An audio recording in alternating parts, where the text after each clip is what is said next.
ప్రియ సహోదర సహోదరీమణులకు ఇస్లాం గురించి తెలుగు భాషలో ఈ శీర్షికను వినుచున్న ప్రతి ఒక్కరికి నా మనస్పూర్వక అభినందనలు. దీని వలన మనందరికీ మంచి కార్యము చేకూర్చమని అల్లాను కోరుతున్నాను. సహోదరులారా, ఇస్లాం నుంచి బహిష్కరించు విషయాలంటే మానవునికి అంతగా ఇష్టం లేకపోవచ్చు. ఎందుకంటే ఇస్లాం మన అందరి కోసము అవతరించిన మతం. ప్రపంచంలో వాస్తవానికి ఇస్లామే మతం. ఇస్లామేతర మతాలన్నీ మధ్యలో వచ్చినవి, మానవులు సృష్టించినవి, ఎవరో దాన్ని పరివేశపెట్టినవి.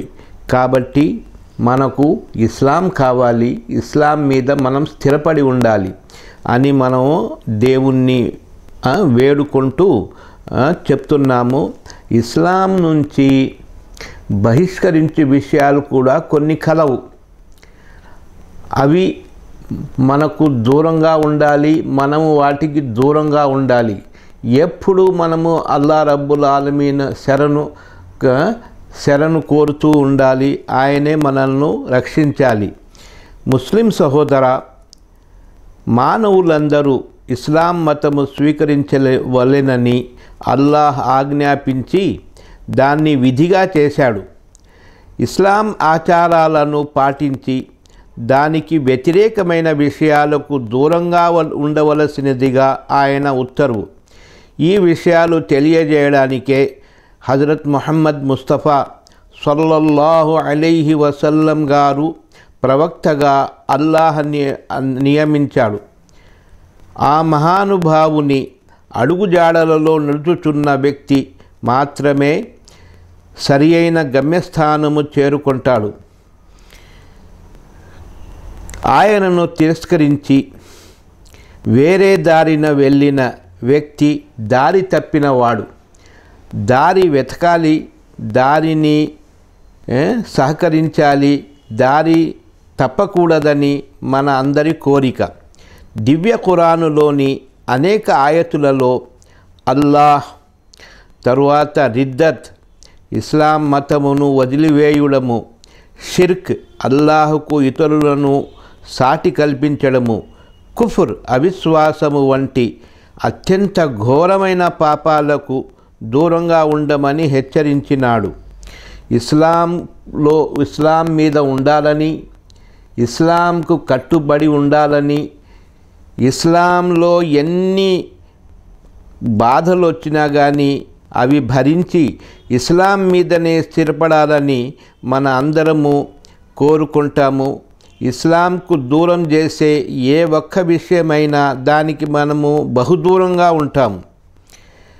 ప్రజలారా, ఇస్లాం మత విద్వాంసులు ముర్తద్ అంటే ఇస్లాంను స్వీకరించి ఇస్లాం నుంచి దూరం కావడము, ఇది చాలా చెడ్డ విషయము, మానవునికి తగని విషయము.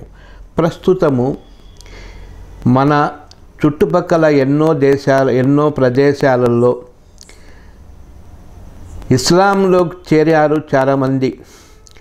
కానీ వారి బీదరికము, వారి కష్టాలు వారితో ఉన్నాయి.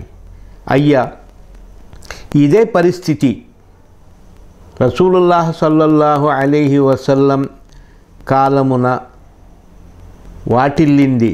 కానీ ఆ రోజుల్లో ఇస్లాం వచ్చినవాడు ఏ కష్టమైనా కానీ భరించి ఇస్లాంనే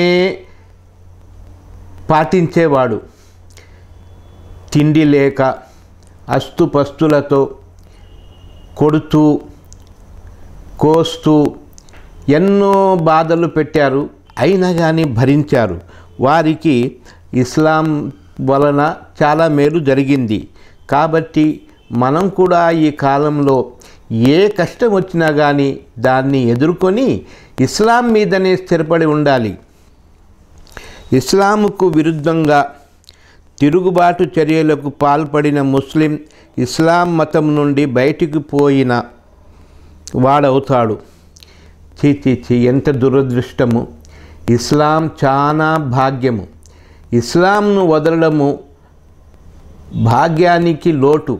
అలాంటి వస్తువు నుంచి మనం దూరం కావాలని నేను అల్లాహ్ రబ్బుల్ ఆలమీన్ దగ్గర దుఆ